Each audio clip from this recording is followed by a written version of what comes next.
Cade Otton last year, 87 targets, 59 receptions, 600 yards, 4 touchdowns. Thoughts on Cade Otton?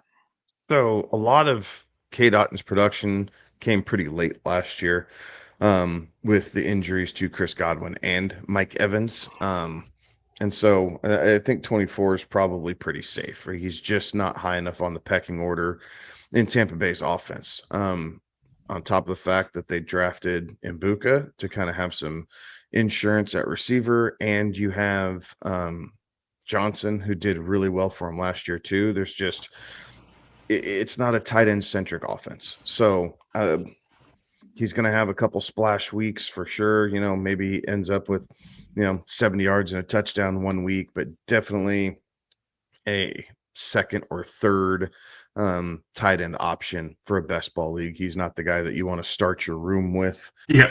If we could extrapolate up weeks 7 through 10, and if he was that productive all year, like this dude's probably tight end 1, because he was on fire for that 4-week stretch. But that was because no Chris Godwin, no Mike Evans down there in Tampa. So for that 4-week stretch, Cade Otton was a ton of fun.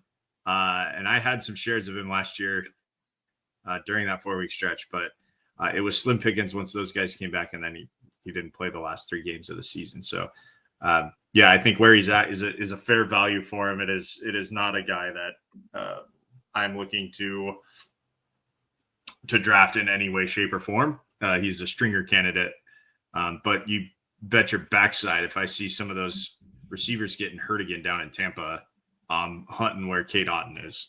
And I'm pretty much kind of jumping on that bandwagon there, right? Like this is one of those that, as a streamer type of candidate, as a late dart throw in a best ball as your third or fourth tight end on that, like I'm okay with that there. But if I'm looking at redraft, certainly not a guy that I want as even my second. If I'm rostering 2 tight ends, or if I'm going super late tight end, like this isn't the guy I'm looking for. This is a guy that I would leave on the waiver wire and pick up as needed and stream that type of thing, because I do think that this is going to be one of those that he does become very much kind of the forgotten guy with the return of Mike Evans, Chris Godwin potentially returning here, them spending the first round pick on Mbuka, and Jalen McMillan had a very productive rookie season last year as well. So this is one of those that very well could be the odd man out